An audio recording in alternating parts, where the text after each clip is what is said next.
हाँ हिंदी। अब आपकी क्या है, जो भी अब किसी भी एग्जाम में यदि हिंदी आ रही है, वनडे एग्जाम हो गया, यूपी पुलिस हो गया या लेखपाल हो गया, उस के एग्जामों के लिए हम हिंदी आपको बेसिक पढ़ा रहे हैं।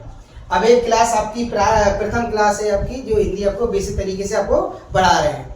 हिंदी शब्द की उत्पत्ति किस भाषा से हुई है उसको आपको जानकारी करना है। कितने हिंदी शब्द दिया है उसके बारे में, और हिंदी दिवस कब मनाते हैं इसके बारे में आपको पढ़ना है। देखिए हिंदी शब्द की जो उत्पत्ति हुई है किस भाषा से हुई है, किस भाषा से हुई है, फारसी भाषा से। किस भाषा से, फारसी भाषा से हुई है हिंदी भाषा, हिंदी शब्द की। हिंदी शब्द की उत्पत्ति जो हुई है, या हिंदी शब्द को किस भाषा में बनाया गया है, तो फारसी भाषा में। इसकी जो निष्पत्ति हुई है, इन्हें हिंदी किसने कहा था सबसे पहले, तो ईरानियों ने कहा था। किसने कहा था, ईरानियों ने कहा था। सबसे पहले ईरानियों ने इनको हिंदी कहा था। और हिंदी दिवस कब मनाते हैं, हिंदी दिवस कब मनाते हैं, यदि आपसे कोई एग्जामों में आ जाए कि हिंदी दिवस कब मनाया जाता है, तो आपको उत्तर देना है 14 सितंबर को। 14 सितंबर को क्या मनाते हैं, हिंदी दिवस मनाते हैं। यदि आ जाए कि विश्व हिंदी दिवस कब मनाते हैं, 10 जनवरी को। इसका प्रारंभ कब से हुआ था, 1975 से।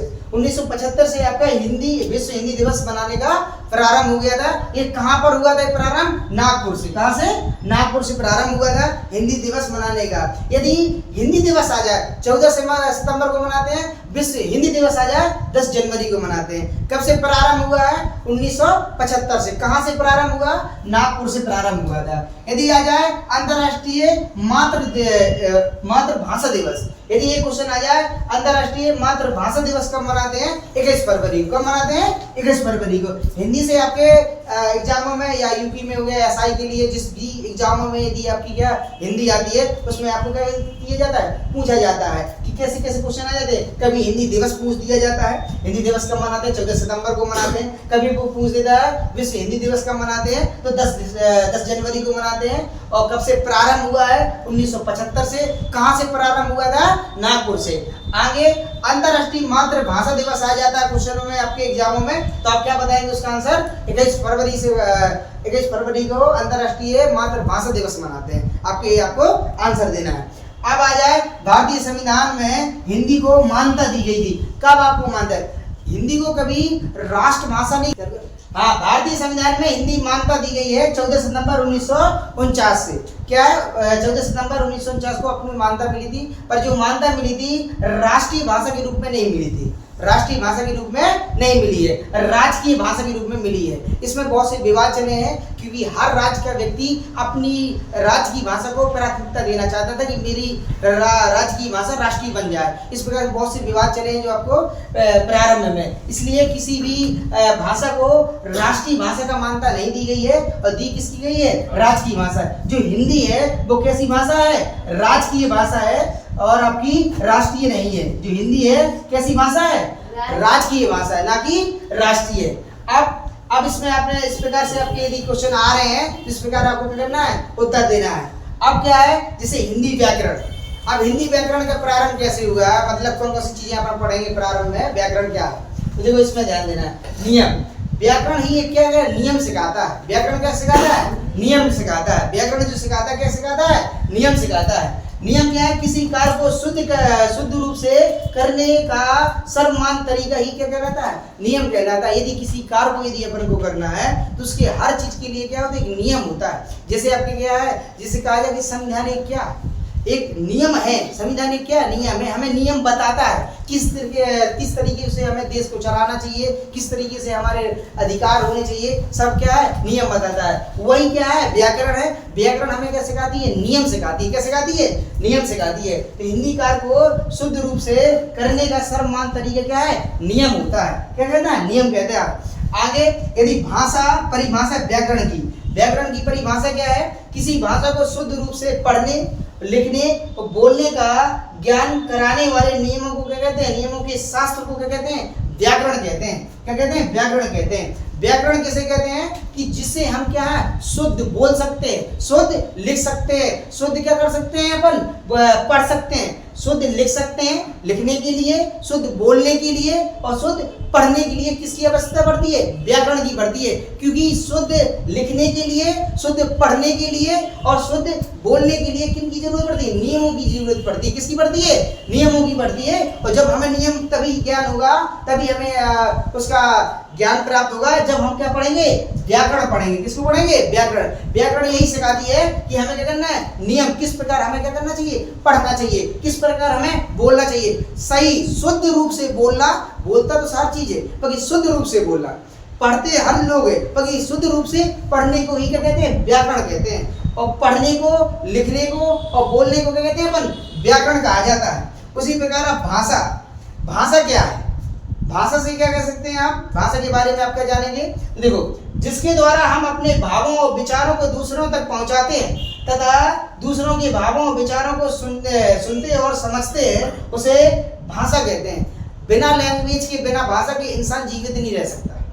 कोई भी है, चाहे किसी भी प्राणी में देखा जाए, ऐसा नहीं कि मनुष्य में भी केवल भाषा है। किसी भी प्राणी में देखिए, पक्षियों में देखिए तो पक्षियों की भाषा ही होती है। पक्षी की अपनी भाषा समझ जाते हैं क्योंकि किस चीज की जरूरत है, वो अपनी भाषा में ही बोलते हैं। उसी प्रकार आप जानवरों को देखिए, अपनी भाषा में ही वो बोलते हैं। उसी प्रकार आपको क्या, बिना भाषा के तो आप जी ही नहीं सकते। अब बताइए, आपको किसी को प्यास लगी है, किसी को भूख लगी है, यदि आपको किसी को कहना है कि मुझे प्यास लगी, वो आपकी भाषा ही नहीं समझ पा रहा है, तो आप क्या करेंगे? आपकी भाषा आपको पानी दे सकता है? प्यास लगी होगी। खाना दे सकता है? नहीं से दे सकता है। आपकी यही चीज है कि आपको जो विचार हैं, आपकी जो भावना है, उनको कैसे हमें एक दूसरे के पास क्या है? ट्रांसफर करना है, एक दूसरे के पास भेजना है। उसी को क्या कहते हैं? अपने भाषा कहते हैं। बिना भाषा के अपन क्या कर सकते? जीवित ही नहीं रह सकते। जीवित रहने के लिए किसकी जरूरत पड़ती है? भाषा की जरूरत पड़ती है। आपने भाषा समझ लिया कि जिसके द्वारा हम अपने भावों और विचारों को दूसरों तक पहुंचाते हैं। हम अपने विचार दूसरों तक, जैसे हमें कुछ भी बोलना है तो उसको हम क्या कर रहे हैं? आज हम क्या, लैंग्वेज, भाषा से ही आपके अपने विचार किसको दे रहे हैं? आपको दे रहे हैं। यही क्या है? भाषा है। यही जो अपने क्या है? भाव, जो अपने जो भावना है उनको, और आप क्या है? विचार को जो आपको व्यक्त कर रहे हैं, कोई आपको बोलता है, तो सब क्या है? यही क्या होती है? लैंग्वेज कहलाती है। यही क्या कहलाती है? भाषा कहलाती है। भावों विचारों को दूसरों तक पहुंचाते हैं और दूसरों के भावों और विचारों को सुनते हैं, समझते हैं। हम भाषा के द्वारा ही हम क्या कर सकते हैं? दूसरे के भावों को, विचारों को समझते भी हैं। यदि साहब किसी ने कह दिया हमें क्या करना, पानी के लिए उसने इशारा कर दिया ऐसा, तो हम भी क्या है? उसकी भाषा को हम क्या कर रहे हैं? समझ रहे हैं। वही प्रकार की क्या है? दूसरे के भावों और विचारों को समझने के लिए भी किसकी जरूरत पड़ती है? भाषा की पड़ती है। और हमें किसी को समझाना है या किसी को विचार देना है, तो उनके लिए भी किसकी जरूरत पड़ती है? भाषा की पड़ती है। अब सब भाषा समझ में आ गई। अब आगे देखते हैं। और हमने अभी भाषा समझ ली है, भाषा क्या कहलाती है। उसी प्रकार आप पहुंच रहे हैं अपन वर्ण एवं वर्णमाला। वर्ण क्या कहलाते हैं, वर्णमाला कैसे बना है, उससे आपको क्या है, उसके बारे में आपको पढ़ना है। देखो, कह रहा है कि कुछ चिन्ह बनाए गए हैं, कुछ चिन्ह बनाए गए हैं जो सबसे छोटे हैं। मतलब क्या है? सबसे छोटी यदि आपका क्या है? वर्ण ही है जो चिन्ह है। जैसे क्या है? आ, बड़ा, का, खा, मा, ला, रा, ये सब क्या कहलाते हैं? वर्ण कहलाते हैं। ये चिन्ह है। ये क्या है? चिन्ह है। ये जो चिन्ह होते हैं, इन्हीं को क्या कहते हैं? वर्ण कह लेते हैं। हमें भाषा के लिए चिन्हों को क्या करना पड़ता है? पढ़ना पड़ता है। उसको क्या करना पड़ता है? समझना पड़ता है। जैसे आपका आ है, बड़ा आ है, का है, खा है, माँ है, ला है, रा है, कोई भी और भी वर्ण है, बहुत से ऐसे वर्ण है जो क्या है? वो चिन्ह कहलाते हैं। और चिन्हों को ही अपन क्या कहते हैं? वर्ण कहते हैं। क्या कहते हैं? वर्ण कहते हैं। अब क्या है? वर्णों से शब्द बनाए गए हैं। बिना वर्ण के, बिना अक्षर, इसी को वर्ण को क्या कहते हैं अपन? अक्षर कहा जाता है। क्या कहते हैं? अक्षर कहते हैं। सबसे छोटी क्या है? सबसे छोटी क्या है? इकाई है। सबसे छोटी इकाई भाषा की यदि कहा जाए, सबसे छोटी इकाई क्या है? आपकी क्या? वर्ण है, अक्षर है। ये अक्षर है जो, जैसे का, खा, आ, बड़ा, का, खा, मा, ला, चा, ये सब क्या है? वर्ण कहलाते हैं। ये सब वर्ण कहलाएंगे। और वर्णों से हम क्या बनाएंगे? क्या बनाएंगे अपन? शब्द बनाएंगे। क्या बनाएंगे? शब्द बनाएंगे। वर्णों से शब्द बनाए जाते हैं। जैसे बड़ी क्या होती है? ये सबसे छोटी होती है। क्या? वर्ण छोटा होता है। इसके बाद क्या होता है? शब्द होता है जो वर्ण से क्या होता है? बड़ा होता है। ये बड़ी इकाई होती है। कैसी होती है? बड़ी इकाई होती है। अब क्या है? कैसे शब्द बनेंगे? जब हम ऐसे शब्दों को, आपको क्या है? सार्थक क्रम में दो या दो से अधिक वर्णों को जब हम मिलाते हैं, तब का किसका निर्माण होता है? शब्द का निर्माण होता है। देखो जब हम दो या दो से अधिक वर्णों को मिलाते हैं तब हमें किसका निर्माण होता है? शब्द का निर्माण होता है। जैसे आपका कमल, देखो इसमें का, मा और ला, इनको हमने क्या एक सार्थक क्रम में मिलाया तो क्या हुआ? वो शब्द बन गया। सार्थक क्रम में होना चाहिए, ना कि ऐसे कि आपको अर्थ ना निकले, ये तो इसलिए सार्थक क्रम में होना चाहिए। जैसे आपका है मा आम, क्या है? आम, ये भी क्या है? दो वर्ण है। यहाँ पे कितने वर्ण है? 1 2 3, 3 वर्ण है। जब दो या दो से अधिक वर्णों को एक सार्थक क्रम में जोड़ा जाता है या मिलाया जाता है तब क्या बनता है? शब्द बनता है। जैसे आपका कमल हो गया, आपका क्या है? आम हो गया। उसी प्रकार हमने वर्ण से शब्द बनाए, शब्दों से वाक्य बनता है। क्या बनता है? वाक्य बनता है। जब हमें शब्दों से वाक्य बनाना है किस प्रकार, तो ऐसा नहीं है कि वाक्य की डिफिनेशन या परिभाषा क्या होगी? जब हम दो या दो से अधिक शब्दों को सार्थक क्रम में लगाते हैं तो क्या कहते हैं अपन? वाक्य का निर्माण होता है। किसका होता है? वाक्य का निर्माण होता है। तो जैसे आपका क्या है? कमल सुंदर फूल है। कमल, जो कमल है सुंदर फूल है। आम मीठा होता है। ये क्या है? आपका वाक्य हो गया। ये भी देखो पहले हमने अक्षर लगाए, वर्ण लगाए, का, मा, ला, इससे हमने शब्द बनाया। शब्द से फिर हमने क्या है? दो, कमल सुंदर फूल, ये क्या है? आपके शब्द है। हमने इन शब्दों को सार्थक क्रम में लिखा तो वो क्या हो गया? आपका वाक्य हो गया। क्या हो गया? वाक्य हो गया। यही यदि ऐसा लिखा होता आपका, यदि किसी को ऐसा लिखा होता है फूल कमल सुंदर, क्या ये आपका वाक्य है? नहीं है। क्योंकि क्या है? ये भी आपके शब्द दिए गए हैं, दो या दो से अधिक शब्द दिए गए हैं, पर क्या है? इसको मिला भी दिया है, पर ये क्या है? इसे वाक्य नहीं कहा जा सकता है। इसे वाक्य नहीं कहा जा सकता। क्यों? क्योंकि ये सार्थक क्रम में नहीं है। और क्रम या नियम भी हमें क्या सिखाता है? व्याकरण सिखाती है। क्या सिखाती है? व्याकरण सिखाती है। इसलिए हमें क्या है? शब्दों को हमें क्या करना है? सार्थक क्रम में रखना है। इसी प्रकार यदि वर्ण बनाना है, शब्द बनाना है, तो उनको भी दो या दो से अधिक वर्णों को एक सार्थक क्रम में रखेंगे तभी हमें क्या है? शब्द का निर्माण होगा। उसी प्रकार वाक्य को यदि बनाना है तो हमें ऐसे दो या दो से अधिक शब्दों के ऐसे आपको मेल करना है जिससे क्या है? सार्थक क्रम में करना है, जिसका कोई अर्थ हो, जिसका कोई हो अर्थ होना चाहिए। आगे जब हम वाक्य बना लेते हैं फिर इसके बाद हमें क्या करना है? वाक्यों को मिलाकर एक भाषा बनानी है। किसको? भाषा बन जाती है। हमने क्या बनाया? हमने अक्षर या चिन्हों से एक वर्ण बनाया, चिन्हों से हमने क्या बनाया? वर्ण बनाया। वर्ण से हमने दो या दो से अधिक वर्णों से सार्थक क्रम में फिर हमने बनाया शब्द, और शब्द से हमने क्या किया? दो या दो से अधिक सार्थक क्रम में रखे हुए शब्दों को क्या बनाया? हमने वाक्य बनाया। वाक्यों से अपन चल रहे हैं कहाँ? भाषा की ओर। भाषा क्या है? ये जब हम सार्थक वाक्यों को, दो या दो से अधिक वाक्यों को, सार्थक वाक्यों को जब हमें क्या बनाना है? यार सही क्रम में रखना है तब हमें क्या बनती है? भाषा बनती है। जैसे हमने बनाया था कि आपका क्या है? मोहन घर चल, माँ तुझे बुला रही है। एक आपकी क्या है? लैंग्वेज हो गई। ये आपकी क्या है? भाषा बन गई है। इसी प्रकार आपको भाषा को सीखना है। जब हमने वाक्य बनाया, वाक्यों से क्या बना दिया? हमने भाषा बना दी। मोहन घर चल, माँ तुझे बुला रही है। इसी प्रकार अपन लैंग्वेज बोलते हैं। वाक्यों से क्या बनाई? भाषा। अब क्या है?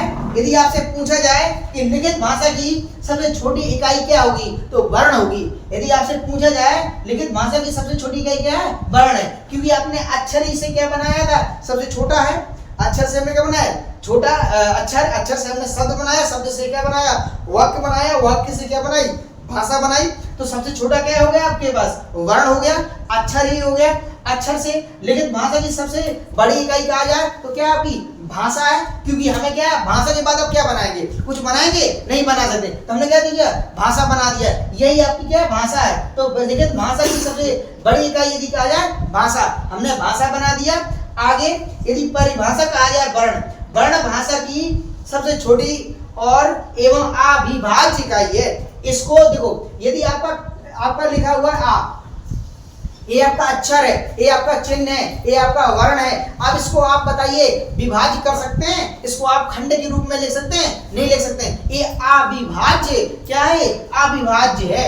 ये अविभाज्य क्या है, इकाई है। इसको हम क्या कर सकते हैं, खंड के रूप में नहीं तोड़ सकते, ना तो इसको जो तोड़ सकते हैं अपन, ना आपको बड़ा आ है जैसे ई है, इनको तोड़ सकते हैं। इन्हीं को क्या कहते हैं अपन, वर्ण कहा जाता है। ये अविभाज्य का इकाई है जिसको अपन का टुकड़ों में टूट नहीं सकता, ना अपन बांट सकते हैं। इसी को क्या कहते हैं अपन, अविभाज्य इकाई कहते हैं। आगे यदि कहा जाए भाषा को लिखने के लिए जो चिन्ह बनाए गए हैं उन्हें को क्या कहते हैं, वर्ण कहा जाता है। क्या कहा जाता है, वर्ण कहा जाता है। जब हम भाषा को यदि लिखना है, किसी चिन्ह को यदि भाषा को लिखने के लिए जो चिन्ह बनाए गए हैं उन्हें क्या कहा जाए, यही तो भाषा है, यही तो चिन्ह बनाए गए। आ बड़ा, आपका का, ला और आपका माँ, ये सब क्या है, आपके वर्ण ही तो है, जिससे क्या चिन्ह बनाए गए थे। जिससे हमने क्या कहा, अक्षर से बनाया हमने, क्या वर्ण से बनाया शब्द से क्या बनाया, वाक्य से फिर बनाया क्या, भाषा। यही भाषा को लिखने के लिए चिन्ह बनाए गए थे, उन्हें क्या कहते हैं अपन, वर्ण।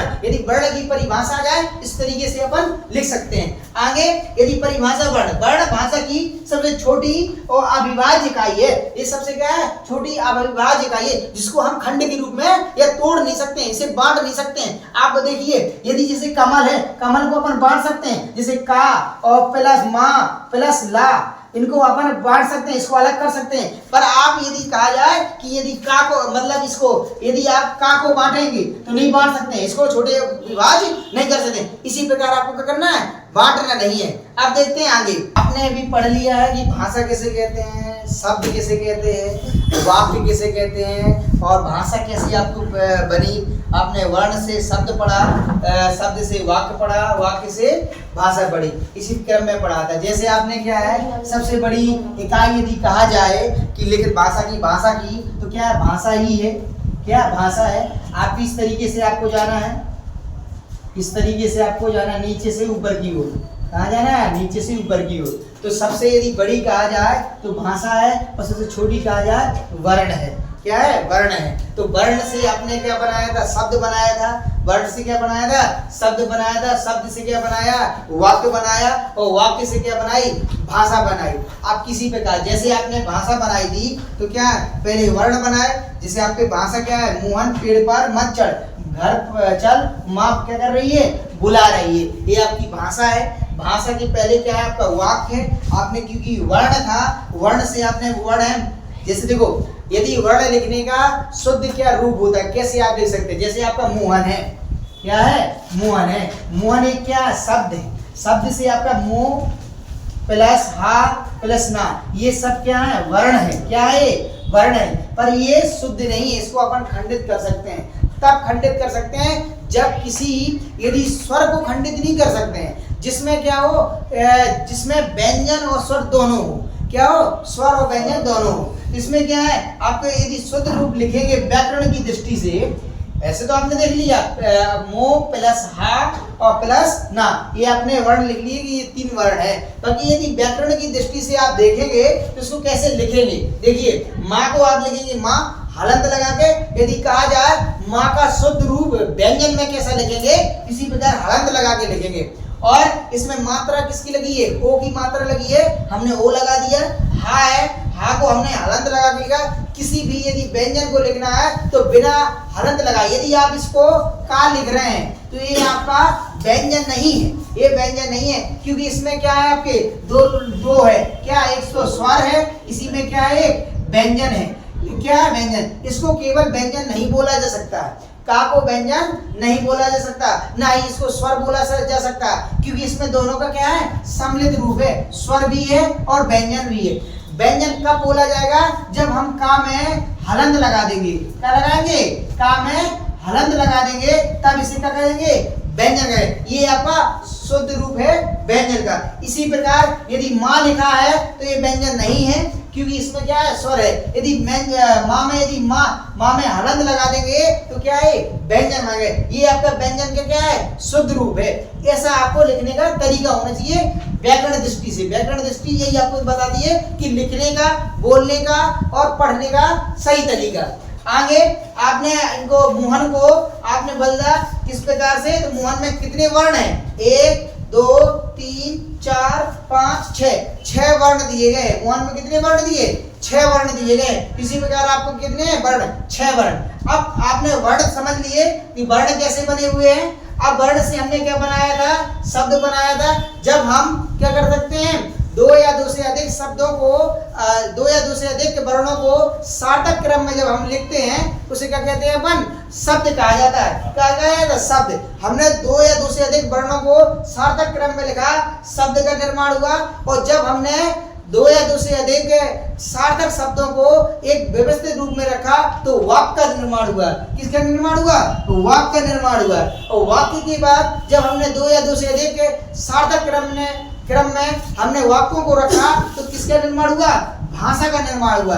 उसी प्रकार वर्ण से शब्द, शब्द से वाक्य, वाक्य से भाषा की ओर गए। तो सबसे बड़ी यदि कहा जाए तो क्या है? भाषा क्या है आपकी? सबसे बड़ी इकाई है। और सबसे छोटी इकाई क्या है? सबसे छोटी इकाई है आपकी वर्ण है। उसी प्रकार यही कहा जा सकता है कि व्याकरण की दृष्टि से सही अब इससे छोटी इकाई या खंड नहीं हो सकता है। अब आप बताइए, यदि आपका का कबूतर है या का को कैसे लिखना है तो क्या करेंगे? का में आप क्या करेंगे?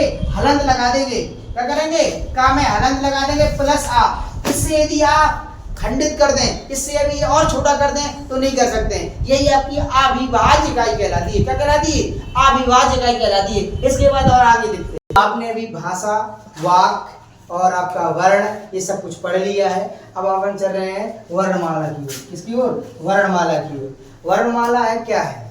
जब आपके क्या है, ऐसे आपके चिन्ह या ऐसे आपके वर्ण जो सार्थक क्रम में लिखे हुए उसी को कहते हैं वर्णमाला कहते हैं। जैसे आपका कहा जाए, जैसे आपका ये लिखा हुआ है आ, बड़ा आ, छोटी बड़ी, ये सब आपके क्रम से लिखे हुए। कैसे लिखे हुए? क्रम से लिखे हुए। आपके ऐसे यहाँ से लेके आपका ज्ञान तक लिखे हुए हैं तो इसको क्या है? आपको वर्णमाला कहा जाता है। क्या कहा जाता है? वर्णमाला कहा जाता है। यदि यही चीज आपकी क्या लिखी हो? आ, फिर का, फिर बड़ा, फिर आपका चा, छा, तो ये क्या है? ये भी लिखा हुआ ज्ञातक। क्या लिखा हुआ? ज्ञातक लिखा, पर इसे वर्णमाला नहीं कहा जा सकता। ऐसा क्यों? क्योंकि क्या है? वर्णमाला तभी कहा जा सकता है जब वो कैसा हो? सार्थक क्रम में हो।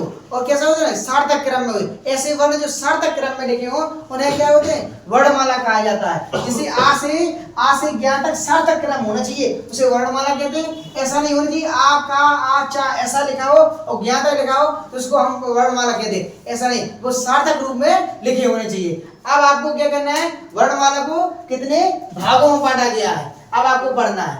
वर्णमाला को कितने भागों में? वर्णमाला को 2 भागों में बांटा गया। कितने भागों में? 2 भागों में बांटा गया। वर्णमाला को 2 भागों में बांटा गया है। कौन कौन से 2 भाग हैं आपके? जैसे आपका स्वर, एक क्या है? व्यंजन। 2 वर्णमाला के कितने भाग हैं? 2 भाग हैं आपके। क्या है? स्वर और एक व्यंजन। स्वर और व्यंजन 2 भाग आपके हैं। स्वर को संस्कृत में बोलते हैं अच। क्या कहते हैं? अच कहा जाता है। स्वर को क्या कहते हैं अपन? अच कहा जाता है। और व्यंजन को क्या बोला जाता है? हल।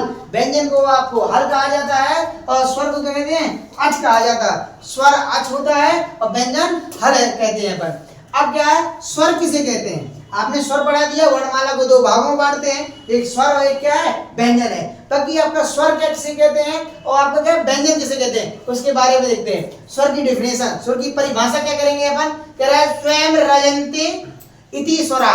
जो स्वयं से अपने क्या उत्पन्न हो उसे क्या कहते हैं? स्वर कहते हैं। जैसे स्वर वे वर्ण होते हैं जो क्या हो? जो स्वयं से उच्चारित हो। किससे हो? स्वयं से उच्चारित हो, उन्हें क्या कहते हैं? स्वर कहते हैं। अर्थात उच्चारण में दूसरे व्यंजनों की सहायता नहीं लेते हैं।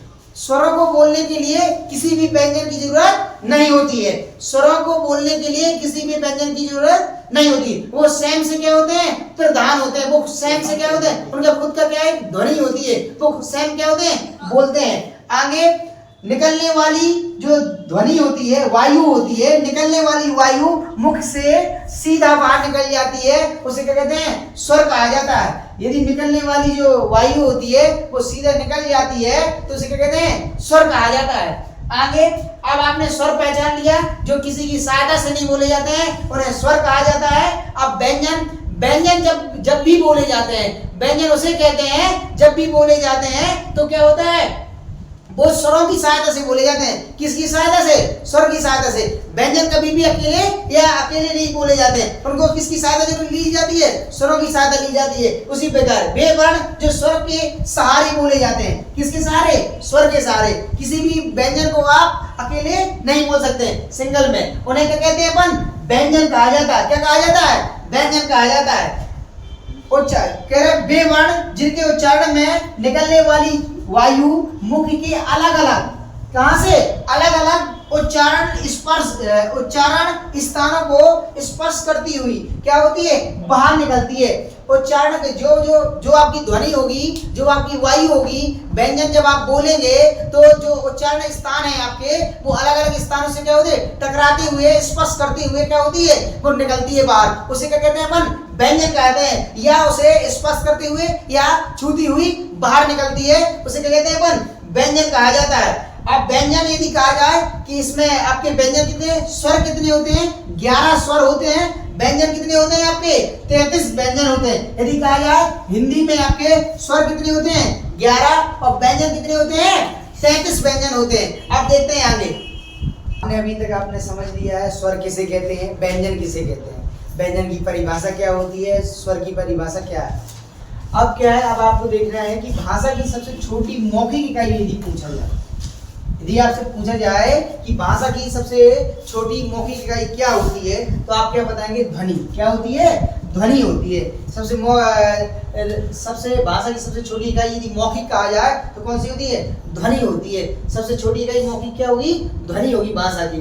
यदि कहा जाए वो वर्तमान में है लेखक के अनुसार के आधार पर, लेखन के आधार पर, वर्तमान में लेखन के आधार पर यदि कहा जाए वर्ण कितने हैं, कुल वर्ण कितने हैं, तो 52 तो आपके है ही है, प्लस एक और है। कौन सा है? विशिष्ट व्यंजन, जो अभी लिया गया है एक विशिष्ट व्यंजन को। अब विशिष्ट व्यंजन का चिन्ह क्या है आपका? इस प्रकार लिखा जाता है। विशिष्ट व्यंजन को इस प्रकार लिखा जाता है। ये आपका क्या है? विशिष्ट व्यंजन है। 52 आपके जो वर्ण है वो तो है ही है, आपका ये क्या है? विशिष्ट व्यंजन है। जो आपका इस प्रकार से आपके कुल कितने व्यंजन है, कितने वर्ण हो गए? 53 वर्ण। कितने वर्ण? 53 वर्ण हो गए हैं आपके। कितने वर्ण? 53 वर्ण हो गए हैं, जो आपके क्या है? वर्तमान लेखन के आधार पर वर्णों की यदि संख्या कहा जाए तो 53 है, 52 पहले है, एक और ले लिया गया है विशिष्ट व्यंजन, जो इस प्रकार का आपका चिन्ह होता है व्यंजन का। आगे यदि आपसे कहा जाए स्वर कितने होते हैं, तो 10 होते हैं। स्वर कितने होते हैं? 10 होते हैं। स्वर कितने होते हैं? 11 होते हैं। स्वर कितने होते हैं? 11 होते हैं। यदि कहा जाए आयोग वहां यदि कह दिया जाए कितने होते हैं, तो 2 होते हैं। आयोग वहां यदि संख्या पूछ दिया जाए कितने होते हैं? 2 होती है उनकी संख्या। यदि कहा जाए व्यंजनों की यदि संख्या कितनी होती है? 33 होती है। कितनी होती है? 33। व्यंजनों की संख्या यदि कहा जाए कि कितनी होती है, तो 33 होती है। अब व्यंजन कौन से हैं आपके? जिससे आपका स्पर्श व्यंजन की संख्या यदि आपसे कहा जाए कितनी होती है, तो 25 आपके क्या होते हैं? स्पर्श व्यंजन होते हैं। उसी प्रकार उस व्यंजनों की यदि आपसे संख्या पूछा जाए, उस व्यंजन कितने होते हैं, तो 4 कितने होते हैं? उस व्यंजन होते हैं। व्यंजन कुल कितने हैं? 33 है। स्पर्श व्यंजन कितने हैं? 25 है। उस व्यंजन कितने हैं? 4 है। और अंतस्थ व्यंजनों की यदि संख्या कहा जाए तो कितनी होती है? 4 होती है। 25 और 4 आपके उसमें है, और अंतस्थ व्यंजनों की संख्या 4 है। इनको सबको ऐड किया जाएगा तो व्यंजनों की संख्या यदि आपसे पूछा जाए कुल कितने व्यंजन है, तो 33 है। यदि आपसे पूछा जाए कि स्पर्श व्यंजनों की संख्या कितनी है, 25 है। यदि आपसे कहा जाए कि उस व्यंजनों की संख्या कितनी है, 4 है।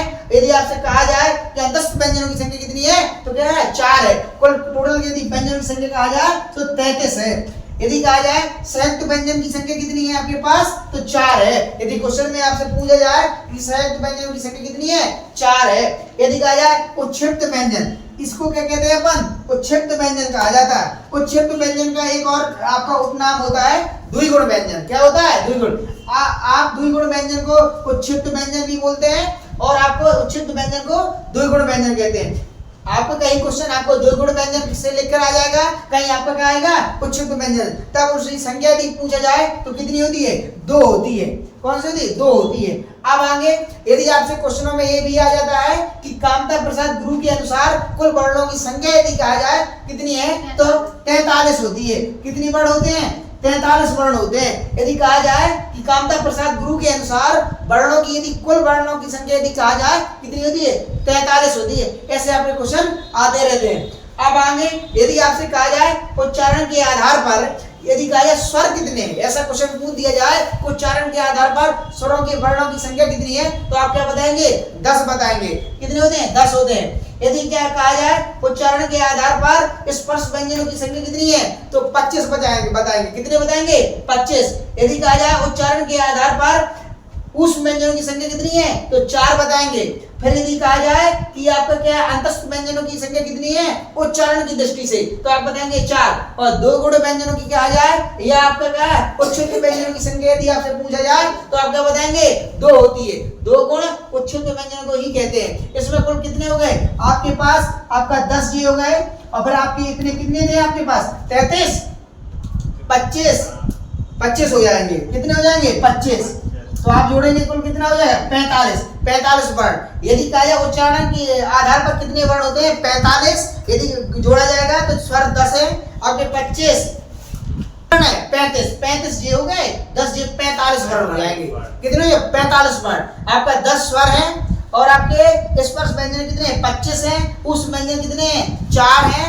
अंतस्थ व्यंजन कितने हैं 4 हैं। 2 गुण व्यंजन कितने हैं 2 है। टोटल यदि वर्णों की संख्या यदि कहा जाए उच्चारण के आधार पर तो आप बताएंगे 45। यदि स्वर भर पूछा जाए तो स्वर है आपके 10, स्पर्श व्यंजन कितने हैं 25, उस व्यंजन की संख्या 4 और अंतस्थ व्यंजन की संख्या 4 और आपका 2 गुण या उच्छिष्ट व्यंजन कह दिया जाए तो 2 हो गए। इसी प्रकार आप आगे पढ़ेंगे। देखो में कौन कौन से स्वर हैं, यदि कहा जाए आयोग पाक कौन कौन से आपके वर्ण हैं वो भी आप समझेंगे। और व्यंजन क्या है, आपने यहाँ पे संख्या अभी पढ़ी है, आपने अभी आपको जानना है कि स्वर कौन कौन से हैं और आयोग पाक कौन कौन से, अंतस्थ व्यंजन कौन कौन से हैं, आपके क्या है आपका स्पर्श व्यंजन कौन कौन से हैं, उस व्यंजन कौन कौन से। अभी आगे आप पढ़ रहे हैं, आपने अभी स्वर पढ़ लिया, स्वरों की संख्या कितनी होती है, व्यंजनों की संख्या कितनी होती है, आयोग वाक को कितनी संख्या होती है, स्पर्श व्यंजनों की कितनी संख्या होती है। और आपने अभी उच्छिष्ट व्यंजन या द्विगुण व्यंजन भी पढ़े हैं, इनकी संख्याएं पढ़ ली हैं। बाकी आपको ये पता नहीं है कि कौन कौन से अक्षर आपके स्वर होते हैं, कौन कौन से व्यंजन होते हैं, कौन कौन से स्पर्श व्यंजन होते हैं, इसलिए अपन क्रम से चल रहे हैं। देखिए यदि कहा जाए कि स्वरों की संख्या कितनी है तो हिंदी में आपने क्या है 11 पढ़ ही ली है, 11 होती है।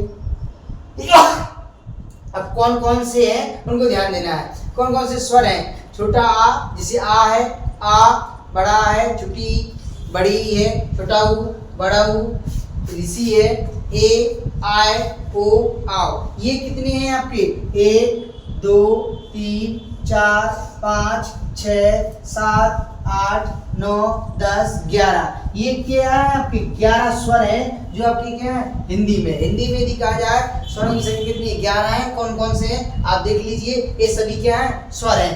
आ बड़ा, छुट्टी बड़ी, छोटा ऊ बड़ा ऊ, ऋषि है, फिर ए है, आय है, ओ है, आओ है, ये सभी क्या है आपके स्वर हैं जो आपकी क्या है स्वरों की संख्या कितनी है 11 है जी। 11 क्या है आपके स्वर है। क्या स्वरों से बनने वाली मात्राएं, आप मात्राएं कितनी 11 स्वरों में कुल 10 मात्राएं बनती हैं। कितनी मात्राएं बनती है 10 मात्राएं। यदि कहा जाए कि जितने भी स्वर हैं उनसे कितनी मात्राओं का निर्माण होता है तो कितनी निर्माण होता है 10 मात्राओं को क्या होता है निर्माण होता है।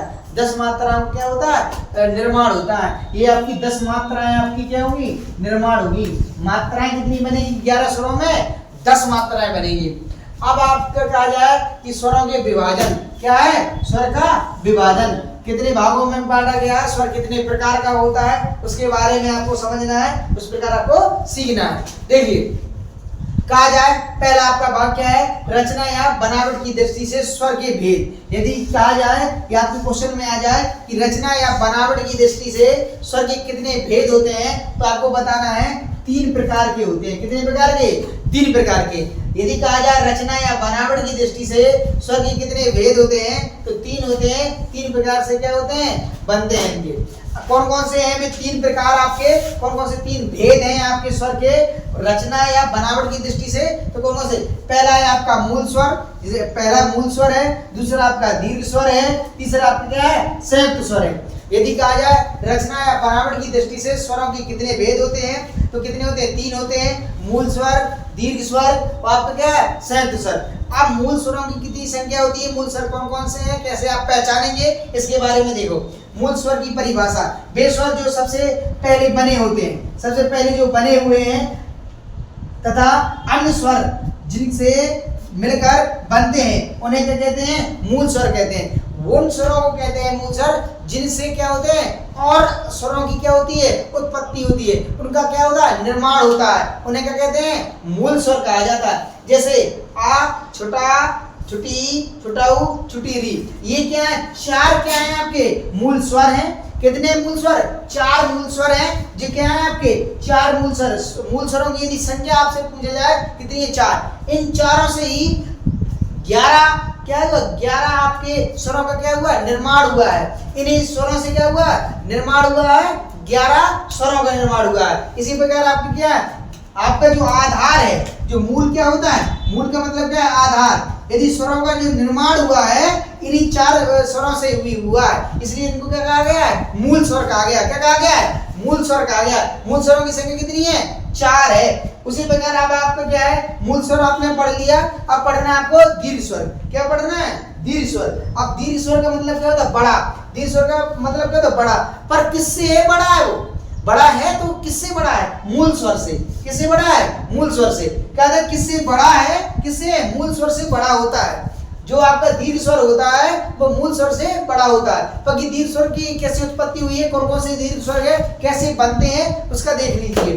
क्या है? एक ही मूल स्वर को 2 बार जोड़ने पर, जब हम किसी एक ही मूल स्वर को 2 बार जोड़ते हैं, ये जो मूल स्वर है ना, इनको यदि हम एक बार जोड़ते हैं, 2 बार जोड़ते हैं, तो क्या होता है? दीर्घ स्वर का क्या होता है? निर्माण हो जाता है। किसका निर्माण होता है? दीर्घ स्वर का निर्माण हो जाता है। तो हमने क्या किया? एक ही मूल स्वर को 2 बार जोड़ने पर क्या होता है? जो स्वर बनते हैं वे क्या कहलाते हैं? दीर्घ स्वर कहलाते हैं। जब हम किसी मूल स्वरों को 2 बार जोड़ते हैं तो दीर्घ स्वर क्या होता है? निर्माण होता है। क्या होता है? निर्माण होता है। हमने निर्माण किया, छोटा आ को 2 बार जोड़ा, छोटा आ को ही 2 बार जोड़ा तो बड़ा आ की क्या हो गया? उत्पन्न हो गया। इसीलिए इनको क्या कहते हैं? दीर्घ स्वर कहते हैं। क्या कहते हैं? दीर्घ स्वर। छोटी ई और छोटी ई को यदि हम जोड़ेंगे तो किसका? बड़ी ई का क्या हुआ? निर्माण हुआ। इसी प्रकार क्या हुआ? ये दीर्घ स्वर बन गया। जब हम छोटी ऊ और छोटी ऊ को निर्माण करेंगे, जोड़ेंगे, ऐड करेंगे तो किसका निर्माण होगा? आपके बड़े ऊ का निर्माण होगा। ये सब क्या हो जाएगा? दीर्घ स्वर बनेंगे। उसी प्रकार छोटी री और छोटी री का यदि हम क्या करेंगे? ऐड करेंगे, जोड़ेंगे तो किसका होगा? बड़ी री का निर्माण होगा। इसी प्रकार यदि कहा जाए कि दीर्घ स्वरों की संख्या कितनी है, ये भी कितनी होती है? 4 होती है। कितनी होती है? 4 होती है। बड़ा, बड़ी, बड़ाऊ, री। इसी प्रकार आपकी क्या है? दीर्घ स्वरों की क्या हुआ? निर्माण हुआ है। अब मूल स्वरों से दीर्घ स्वर कैसे बनाए आपने समझ लिया है। अब आपको देखना है संयुक्त स्वर क्या कहलाते हैं। अब देखते हैं आगे।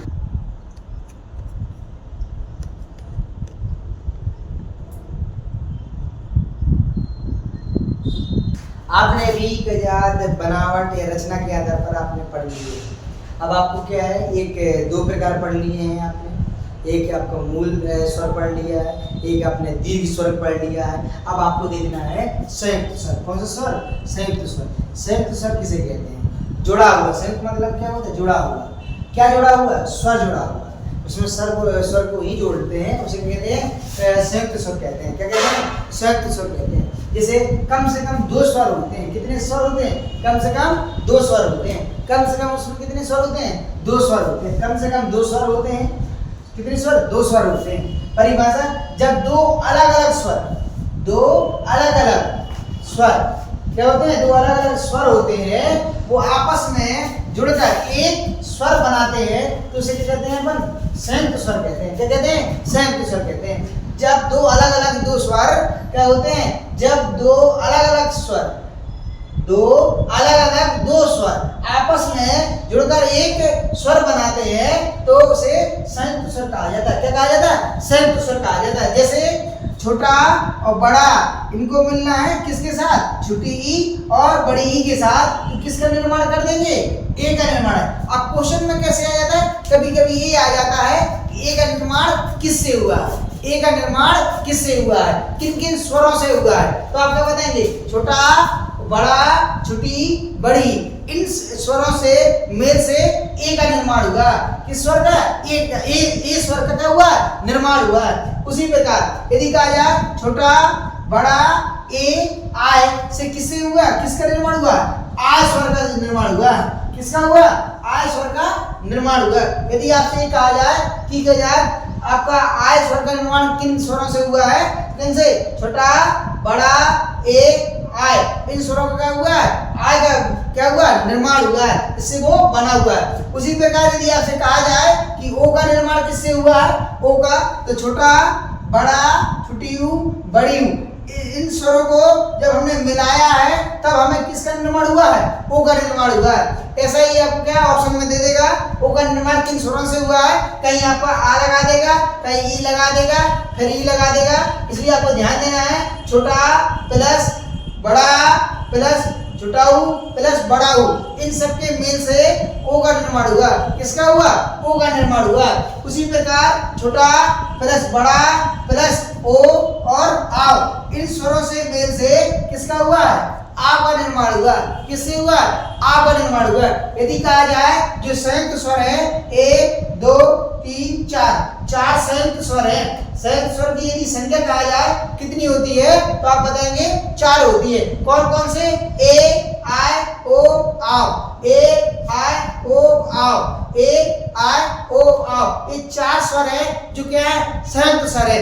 ये स्वरों से मिलकर बने हैं, वो भी क्या है, आ, बड़ा, छोटी, बड़ी, इनसे ए बना हुआ है, आ, बड़ा, ए, आय, इससे आय बना हुआ है, छोटा, बड़ा, छोटा ऊ, बड़ा ऊ, इससे क्या बना हुआ, ओ बना हुआ है, ये संयुक्त स्वर, इससे छोटा आ, बड़ा, ओ, आओ, इससे बना हुआ है, आओ। इन स्वरों के मेल से आपके संयुक्त स्वर बने हुए हैं, ए, आय, ओ, आओ, ए, आय, ओ, आओ। ये कौन कौन से स्वर है, आपका संयुक्त स्वर है।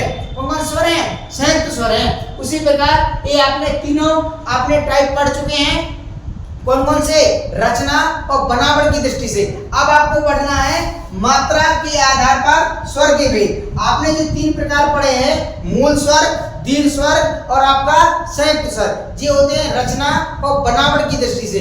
रचना और बनावट की दृष्टि से कौन कौन से स्वर होते हैं, आपका दीर्घ स्वर, मूल स्वर, दीर्घ स्वर और संयुक्त स्वर। ये आपने सब समझ लिए। मूल स्वर कौन कौन से होते हैं, आपसे कहा जाए कौन कौन से मूल स्वर होते हैं, आपका छोटा, छोटी ई, छोटा ऊ और छोटी री, ये सब क्या होते हैं, मूल स्वर होते हैं। ये 4 क्या है, मूल स्वर है। उसी प्रकार आ गए दीर्घ स्वर, क्या होते हैं, जब हम छोटा आ और छोटा आ को जोड़ेंगे तो बड़ा आ का निर्माण होगा। उसी प्रकार छोटी ई और बड़ी, छोटी ई और छोटी ई का निर्माण जोड़ेंगे तो किसका होगा, बड़ी ई का निर्माण होगा। छोटा ऊ और छोटा ऊ का जोड़ेंगे तो बड़ा ऊ का निर्माण होगा। उसी में छोटी ई, छोटी री और छोटी री को जोड़ेंगे तो बड़ी री का निर्माण होगा। इसी में भी आपके क्या होते हैं, दीर्घ स्वर 4 होते हैं।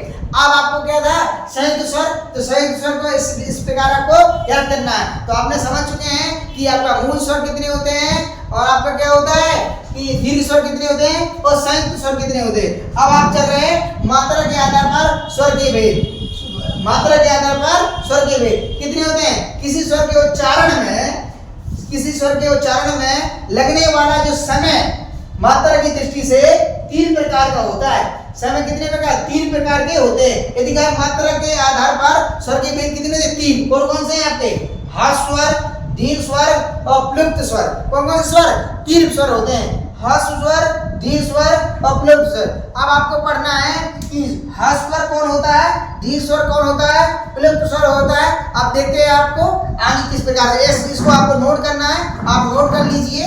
देखिए आप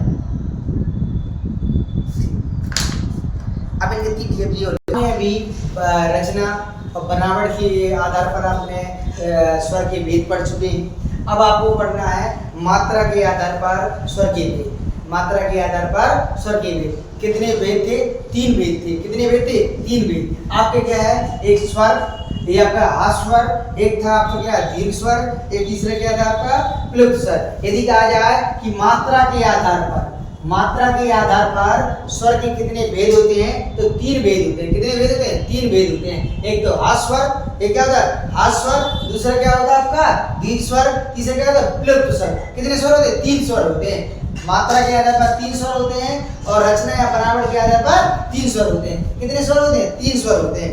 3 स्वर है आपके मात्रा के आधार पर। अब हास स्वर कौन से? हास का मतलब क्या होता है? हास का मतलब होता है छोटा। इसका उच्चारण की दृष्टि से होता है। क्या होता है? उच्चारण की दृष्टि से। परिभाषा बेस्वर। यदि हास स्वर की परिभाषा कहा जाए, हास स्वर की यदि परिभाषा कहा जाए तो क्या होती है? तो आप क्या बताएंगे? बेस्वर जिनके उच्चारण में सबसे कम समय लगता है, सबसे कम समय लगता है, उसे हास स्वर कहा जाता है। जिस उच्चारण में सबसे कम समय लगता है उसे क्या कहा जाता है? हास स्वर कहा जाता है। हास स्वर कहा जाता है। कह रहा है एक मात्रा का समय लगता है उसी को भी क्या कहते हैं? हास स्वर कहा जाता है। जहाँ एक मात्रा का आपको क्या कहते हैं? समय लगता है, वहाँ हास स्वर कहते हैं। क्या कहते हैं? हास स्वर। अब आपके हास स्वर कौन कौन से देखना है आपका? छोटा, छुटी, छोटाऊ और छुटी री, ये क्या है? आपके हास स्वर है। यदि कहा जाए हास स्वर कितने हैं? तो 4 हैं। हास स्वर कितने? 4 हैं। छोटा, छुटी, छोटाऊ, री, ये सब क्या है? हास स्वर है। इनको बोलने में एक मात्रा का क्या होता है? समय लगता है और बहुत छोटा समय लगता है। उच्चारण बोलते समय बहुत कम समय लगता है। उसके लिए क्या कहते हैं? उसे क्या कहते हैं? हास स्वर कहते हैं। क्या कहते हैं? हास स्वर कहते हैं। आ, छुटी, छोटाऊ और री, ये सब क्या है? हास स्वर है। ये क्या है? मात्रा के आधार पर है। ये क्या है? मात्रा के आधार पर। दूसरा मात्रा के आधार पर यदि कहा जाए कि दीर्घ स्वर क्या होता है? दूसरा मात्रा के आधार पर कौन सा है? तो दीर्घ स्वर है। ये स्वर के भेद है। दीर्घ मतलब क्या होता है? बड़ा। पर किससे बड़ा? हास स्वर से बड़ा है। बड़ा तो है दीर्घ स्वर, पर किससे बड़ा है? हास स्वर से बड़ा है। तो इसमें क्या है? हास स्वर में एक मात्रा का समय लगता था, इसमें कितनी मात्राओं का समय लगेगा? 2 मात्राओं का। कितनी मात्रा का समय लगेगा? 2 मात्रा का। हास स्वर में एक मात्रा का समय लगता था, इसमें कितनी से मात्रा का समय लगेगा? 2 मात्रा का। 2 मात्रा का समय लगेगा इसमें। किसमें? दीर्घ स्वर में। परिभाषा बेस्वर जिनके उच्चारण में हास से क्या लगे? दुगना समय लगता है। हास से दुगना समय लगता है या 2 मात्रा का समय लगता है, उसे क्या कहते हैं अपन? हास दीर्घ स्वर कहते हैं। क्या कहते हैं अपन? दीर्घ स्वर कहते हैं। जिसमें आपको एक मात्रा का समय लगे उसे कहते हैं हास स्वर, और इसमें आपको क्या करें? 2 मात्रा का समय लगता है या हास से थोड़ा दुगना लगता है तो क्या होता है? उसे कहते हैं दीर्घ स्वर। क्या कहते हैं? दीर्घ स्वर कहते हैं। तो दीर्घ स्वर में क्या है? बड़ा, बड़ी, छोटा, बड़ाऊ, बड़ी री, ए, आय, ओ, आव, ये सब क्या है? आपके दीर्घ स्वर हैं। कौन से? दीर्घ स्वर। दीर्घ स्वर कौन से? बड़ा, बड़ी, बड़ाऊ, री, ए, आय, ओ, आव, ये सभी क्या है? दीर्घ स्वर हैं। ये कैसे हैं? आपके दीर्घ स्वर हैं। यदि कहा जाए प्लुप्त स्वर, कौन कौन से प्लुप्त स्वर हैं? तो कौन कौन से प्लुप्त स्वर? ये आपका मात्रा के आधार पर तीसरा भेद है। किसका? मात्रा के आधार पर स्वर का कौन सा तीसरा भेद है? प्लुप्त स्वर। दूसरा दीर्घ स्वर। पहला हास स्वर, पहला हास स्वर, दूसरा दीर्घ स्वर, तीसरा प्लुप्त स्वर। कौन सा? प्लुप्त स्वर। तो क्या है? प्लुप्त स्वर तीसरा। बेस्वर जिनके उच्चारण में 3 मात्रा का समय लगता है, जिसमें 1 मात्रा का समय लगे उसे हास स्वर कहा जाता है। जिसमें 2 मात्राओं का समय लगे उसे क्या कहते हैं अपन? क्या कहते हैं? दीर्घ स्वर कहते हैं। जिसमें 3 मात्रा का समय लगता है उसे क्या कहते हैं? प्लुप्त स्वर। क्या कहते हैं? प्लुप्त स्वर। जिसमें 3 मात्रा का समय लगता है उसे प्लुप्त स्वर कहते हैं। क्या कहते हैं? प्लुप्त स्वर कहते हैं। उन्हें प्लुप्त स्वर कहा जाता है। प्लुप्त स्वर में प्लुप्त स्वर की मात्रा क्या होती? ये जो 3 लिखा है, ये 3 हर आपके शब्द के पीछे मिलेगा। क्या मिलेगा? पीछे मिलेगा। तो ये 3 लिखा हुआ, ये प्लुप्त स्वर की क्या है? पहचान है। आप कभी भी इस 3 को यदि आप देख लें कहीं लिखा हुआ किसी शब्द के या किसी अक्षर के पीछे, तो वो क्या है? प्लुप्त स्वर है। क्या है वो? प्लुप्त स्वर है। प्लुप्त स्वर की एक पहचान है। देखो इसमें आय में है और ओ में है, आव में है, ये सब क्या है? प्लुप्त स्वर के उदाहरण है। ये क्या है? प्लुप्त स्वर के उदाहरण है। बड़ा आ में ये 3 लिखा हुआ है, बड़ी में 3 लिखा हुआ है और बड़ी री में 3 लिखा हुआ है, ए में 3 लिखा हुआ है, आय में 3 लिखा हुआ है, ओ में 3 लिखा हुआ है, आव में 3 लिखा हुआ है। जिसमें 3 मिला वहां क्या है? प्लुप्त स्वर। जिसमें 2 मात्राओं का क्या हो समय लगता है उसे दीर्घ स्वर, जिसमें एक मात्रा का समय लगता है वहां क्या होता है हास स्वर। और कभी भी क्या होता है, जो आपका उदाहरण यदि कहा जाए कि आपका उदाहरण क्या है प्लुत स्वर का, तो ओम क्या होता है ओम। ओम है जो एक प्लुत स्वर का एकमात्र उदाहरण है, क्या एकमात्र प्लुत स्वर में बना शब्द कौन सा है ओम है।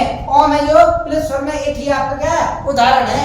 यदि कहा जाए कि कभी भी हास स्वर कभी भी आपका प्लुत स्वर नहीं बन सकते, हास स्वर कभी भी प्लुत नहीं होते।